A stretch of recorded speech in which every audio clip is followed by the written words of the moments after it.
Hi, my name is Carissa Wilson. I'm a student at La Trobe University studying Masters of Teaching, and I'm going to be giving a presentation today on health literacy in health and physical education in the Australian curriculum.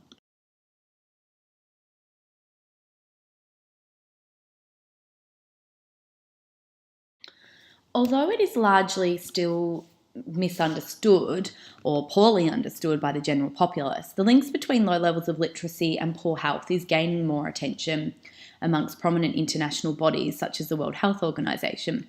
The links are often indirect. For example, low levels of literacy often lead to or arise from low socioeconomic circumstances, which in turn can be associated with poor health. Health education includes health literacy, but health literacy has its own definition and inherent concepts. For example, functional health literacy has been referred to in the United States of America for 30 years, meaning somebody's ability to be able to interpret their own needs for health through consumption of information surrounding health. Poor functional health literacy has serious implications as it can result in incorrect or misinformation and even incorrect medications being consumed. Another concept which is often referred to in health literacy is communicative or interactive literacy, which involves being able to analyse the deeper meanings behind ideas and apply this to different situations, particularly through social interaction. Additionally, critical literacy is even more complex and can be defined as the ability for one to be able to analyse information critically in combination with sound social skills to enable the individuals to have more autonomy over their own lives. The World Health Organization refers to literacy as something that encompasses both the social and intellectual competency of individuals to enable them to obtain, comprehend, and use relevant information in looking after their own health. So this is consistent with both critical and interactive literacy.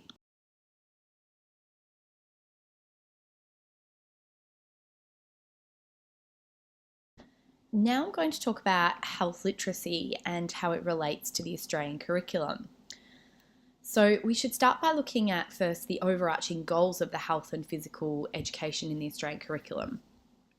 So the aim is to help students to take care of their own health as well as the health of others and promote students to continue participating in health and physical education for the duration of their life. The curriculum content also includes a section called Critical Inquiry. And this encourages students to evaluate the various things that influence health and health literacy, such as current social, cultural, and political themes. This links to the notion of both interactive and critical literacy in that it encourages students to do more than just participate in physical education and to question it and think about its relevance to broader society. More specifically, there are two substrands in the curriculum: personal, social, and community health, as well as movement and physical activity. The personal, social, and community health strand has broad aims and incorporates the social, cultural, and political context, as mentioned above, as well as the development of emotional and mental health. Whilst the movement and physical activity strand is more focused on undertaking and practicing movement skills. The two disciplines are designed to be taught in symbiosis. For example, on the Australian Curriculum's website, one example of work samples for Year 3 and 4 physical education is a worksheet whereby students have been asked to detail some movement and exercise examples which are prevalent within the community and how these are beneficial to health and well-being of individuals and communities. This is an example of interactive and critical literacy. More specifically, evidence of functional health literacy is also taught throughout the curriculum and throughout community objectives, particularly in the later years of primary school and high school, focusing on being able to research and interpret information about students' own health and the health of others. Many activities and elaborations also involve students developing on their general literacy skills while developing health literacy skills.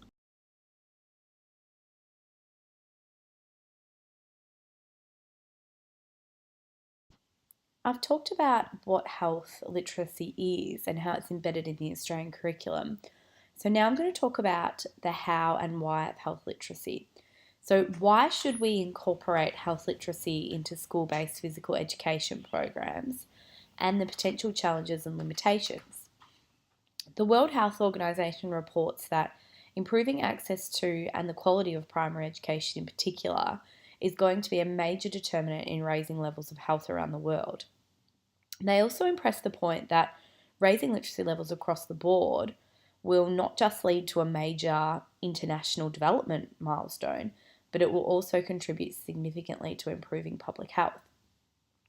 Health literacy is gaining increasing traction internationally and accordingly is one of the key parts of the Australian curriculum.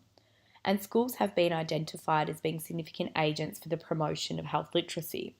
Both the National Health and Hospital Reforms Commission, Health Preventative Task Force in Australia, recommend that Australia include a number of facets of health literacy in the curriculum. Additionally, scholars and international forums have identified that access to information regarding health and health education is a significant factor in long-term health and well-being.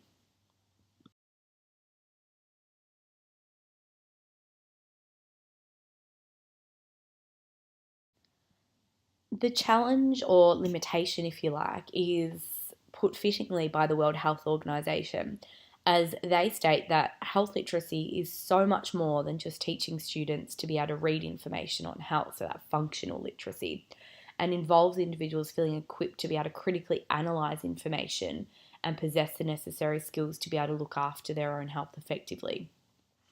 Now, the Australian government is actually one of the first to endeavour to incorporate health literacy into a government-based curriculum.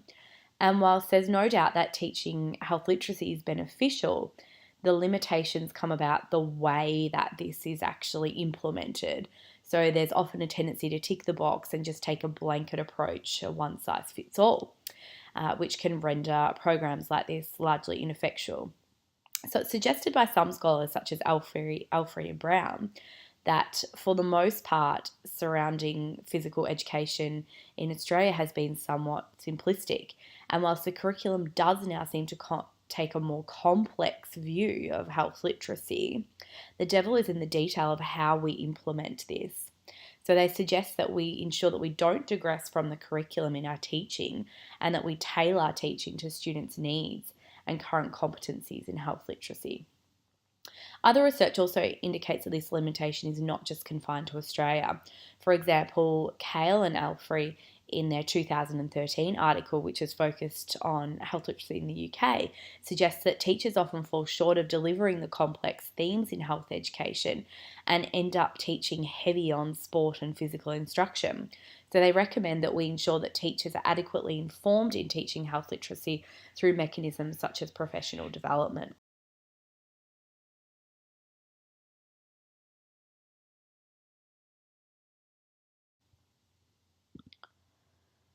Furthermore, other researchers such as Quenestedt, Burrows and Mavstotter reinforce the complexity of teaching health literacy. They propose that one of the limitations in teaching it is that it's often taught so simplistically to imply that someone can just achieve a full bill of health.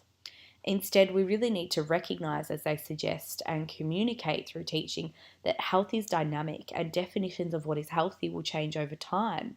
So it's a moving feast throughout our lives, which we need to keep reassessing. In summary, from the research that I've referred to in this presentation, it is my belief that evidence strongly suggests that teaching health literacy beyond just that basic or functional health literacy is very beneficial. Some of the limitations of doing that is that if teachers do not ensure that they understand how complex health literacy is, for example, critical literacy, and the dynamic nature of this perspective of health, that the Australian curriculum could actually fall short of its aims and become a tick the box scenario. Therefore, teachers and schools must ensure that they accurately reflect the complex nature of the topic to enable students to continuously make decisions about their own health and be able to see the bigger picture of health and what it means in respect to their communities and beyond. Thank you very much for listening.